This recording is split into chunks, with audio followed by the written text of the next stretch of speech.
A very warm welcome to the latest Pyramid Guy video. Let's start today's topic right where history's most bizarre chapter began. We're in the middle of World War II in 1943, and the Allies are desperately seeking technology that could make warships invisible to radar. This was the so-called Project Rainbow, but it's better known to the public as the Philadelphia experiment. According to legend, electromagnetic fields so powerful were generated on the destroyer USS Eldridge that the ship vanished, not just from radar screens, but from physical reality itself. Reports say the ship actually teleported, reappearing seconds later hundreds of miles away in Norfolk Harbor before returning. Of course, there was a terrible price to pay. Crew members allegedly went insane or literally fused into the ship's steel hull. Although the U.S. Navy, specifically the Naval History and Heritage Command, categorically denies in its official, publicly available documents that the USS Eldridge ever took part in such an experiment, and according to the ship's logs, it never even left Philadelphia at that time. Well, the story didn't actually end there. Because what happens when an experiment is far too dangerous, but its potential is just too tempting to simply throw away? Well, the project was simply relocated, the surface-level naval experiments were halted, and the whole operation was moved underground. This is where the Camp Hero military base, located on the easternmost tip of Long Island near Montauk, enters the picture. According to official military records, which have been preserved by the National Park Service and the Camp Hero State Park Historical Archives, starting in the 1960s, a massive 110-meter-wide radar antenna operated at the base, tasked with Cold War surveillance. But behind the fence, something far more extreme was taking shape. Rumor has it that in the base's underground sector, electromagnetic research was combined with the CIA's notorious mind control projects. The goal was no longer making ships disappear. The goal became rewriting the human mind, influencing thoughts, and opening space-time portals. But the most intriguing question isn't what they were doing at the base, but rather where this inconceivable knowledge came from. It's entirely possible that the military only awakened something that the ancient gods had already used thousands of years ago. And well, let's start with the fact that the North American Air Defense Network officially tracked the movement of Soviet bombers during the Cold War. This particular radar operated at a frequency between 400 and 425 megahertz. Now, this frequency band is extremely unique from a biological standpoint.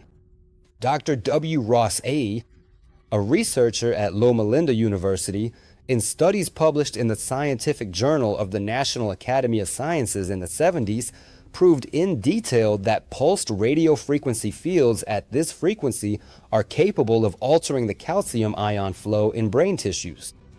The radiation can thus directly influence the central nervous system. According to theories surrounding the Montauk Project, the military built upon exactly this biological characteristic, and they transformed the radar into a massive transmitter tower acting directly on human consciousness. For the precise operation of the system, a control interface was also needed, which was capable of focusing. Based on reports, the Montauk chair served this purpose. And the descriptions speak of a structure equipped with a hardware mind-machine interface, which collected and, with the help of the computer network, amplified, then radiated the brain waves of the subject sitting in it through the radar antenna. The most well-known participant in the experiments was a man named Duncan Cameron, who was selected for his outstanding psychic abilities. When he took his seat in the chair, the equipment sought to translate his thoughts into physical reality. According to the stories, with the help of the amplified electromagnetic field, he was able to manipulate the psyche of the base personnel, or in extreme cases, materialize concrete objects in space. This technology meant the active connection of physical space and biological consciousness. The military application of mind control and parapsychology might seem unbelievable at first, but the already declassified files of the Defense Intelligence Agency support exactly this research direction.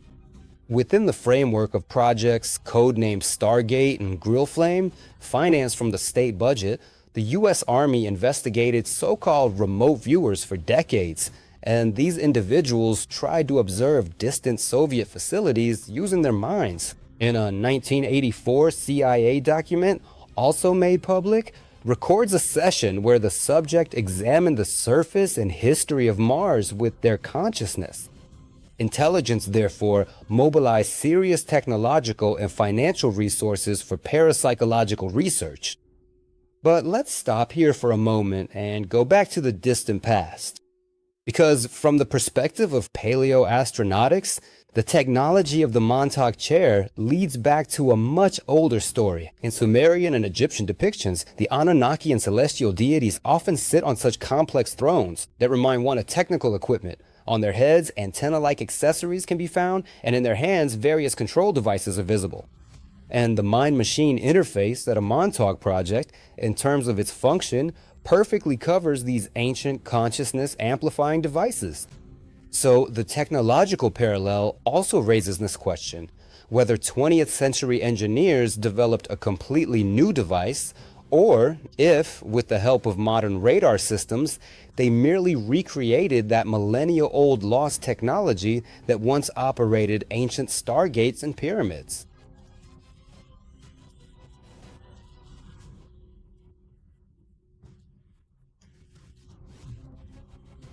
According to Preston Nichols and other researchers of the project, the procedures used at the base were the results of an extraterrestrial technology transfer, during which the government collaborated with entities from the Orion Group and the Sirius system. Although this claim falls into the category of classic conspiracy theories, there are documents in the official archives of American intelligence that prove the military's interest in non-earthly presences. In the FBI's public reading room, in the database called the Vault, the document known as Memorandum 6751, dated 1947, is still available to anyone today. The report states specifically, some of the flying discs investigated by the military were piloted by beings who originated from another dimension. In the sense of paleoastronautics, this contact did not begin in the 20th century. In Montauk, the engineers merely revived a broken technological alliance. The reverse modeling applied in Cold War laboratories, that is, reverse engineering, could actually have been the decoding of the millennia-old legacy left behind by the ancient gods, the Anunnaki. The mind-machine interfaces, that is, the mechanics of the thrones, fulfilled extremely complex functions based on ancient texts. The ancient Egyptian Book of the Dead contains numerous references to equipment that allowed the Neteru, that is, the gods, to manipulate space. The amplifying hardware of the Montauk chair, in terms of its function, could have performed the same energetic task as the headdresses seen in Egyptian depictions and the ancient accessories stimulating the pineal gland. The Long Island radio frequency network could have been merely an artificial substitute for that massive electromagnetic grid that was provided in antiquity by the pyramids and the Earth's natural energy lines for the devices of paleoastronauts. The most precise historical accounts of consciousness-controlled machines that manipulate physical reality are found in ancient Indian epics. The Mahabharata, whose original English translation by Kishari Mohan Ganguly from the late 19th century is still the primary scholarly reference today. Now, these actually document the Vimanas with incredible technical detail. The texts, especially the Dronaparva and Vanaparva chapters, record that these flying structures did not operate on traditional mechanical principles. The Vimanas and the devices on board resembling weapons of mass destruction, such as the Brahmastra. We've already talked a lot about this in other episodes. These were activated by the pilots with mantras, that is, with the focus power of their consciousness. The Sanskrit descriptions also detail the process by which the human mind connects directly to the machine's operating system. It's amazing, and if we compare the descriptions in the Mahabharata with the operating principle of the Montauk radar interface, well, the system is remarkably identical. On the underground levels of the military base, Using the toolkit of 20th century electronics, they could have built the same thought control network that the ancient gods routinely used on board the Vimanas thousands of years ago. And the most complex chapter of the Montauk Project reports is the physical breakthrough of space-time.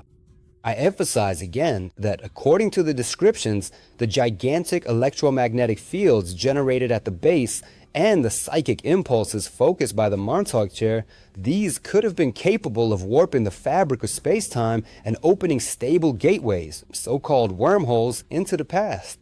Now, here comes the most interesting part, because from the perspective of the theoretical foundations of physics, the concept of closed time-like curves and retroactive time travel is not far from science. Kurt Gödel, an Austrian-American mathematician, also published a groundbreaking paper in the scientific journal Reviews of Modern Physics in 1949.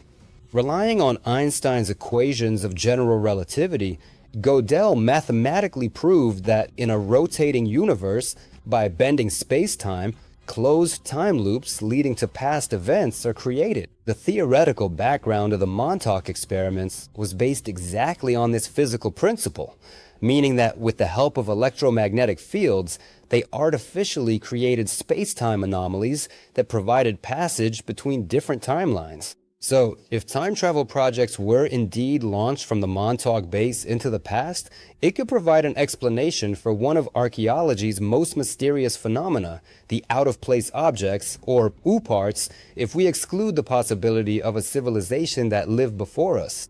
But what actually happened with this Montauk project? Let's circle back because, according to reports, in August of 1983, the experiments came to an end suddenly and, well, in a dramatic fashion.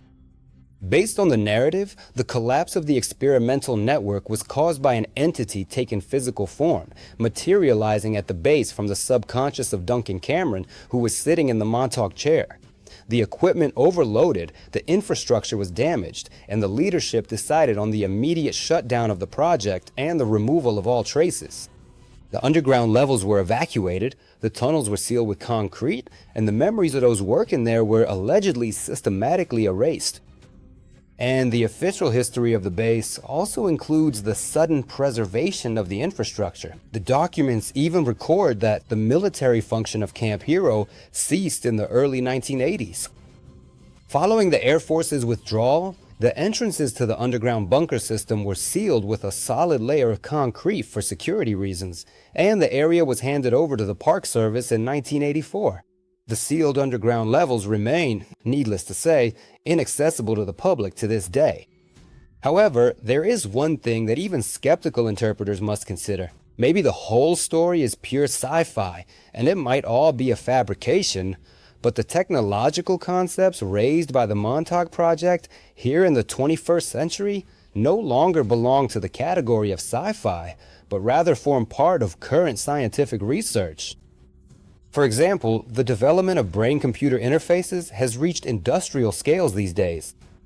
In a study published in the journal Nature Neuroscience in 2023, researchers at the University of Texas, for instance, proved that with the help of language decoders, human thoughts and intentions can be directly converted into text. And Elon Musk has already gone further with his Neuralink. You'll find more details about it right here. In parallel, so-called delayed choice quantum eraser experiments conducted in the field of quantum physics have proven that measurements performed in the present can affect the past behavior of particles. In other words, the connection between quantum physics and modern neurotechnology means that the interaction between consciousness and space-time is a scientifically modelable process. If you ask me, I would put it this way. I think the Montauk Project wasn't a unique 20th century anomaly, but rather part of a sort of cyclically repeating civilizational pattern. The consciousness-driven technologies and, well, space-time manipulations appearing in the histories of ancient Sumerian, Egyptian, and Vedic civilizations were built on the same cosmic knowledge base as the underground laboratories of Camp Hero. Humanity's current technological progress has arrived back at the exact point where the ancient gods and the Montauk researchers once stood. namely the ultimate fusion of the biological mind and the synthetic machine. What was once thought to be a sci-fi experiment, we're living today, and in my opinion, this doesn't necessarily lead to a positive future. The famous hypothesis of physicists Juan Maldacena and Leonard Susskind, for example, also supports that there is a direct theoretical connection between quantum entanglement and wormholes. Based on the model, the bending of space-time and the opening of dimensional gateways is a purely mathematical and energetic process, meaning everything we've heard so far from the stories surrounding the Montauk Project is feasible and workable. Well, but this is just my opinion. Please write yours in the comments, and I'll be back at the usual time and in the usual way. In the meantime, take care of yourselves, kisses to you, and rock and roll.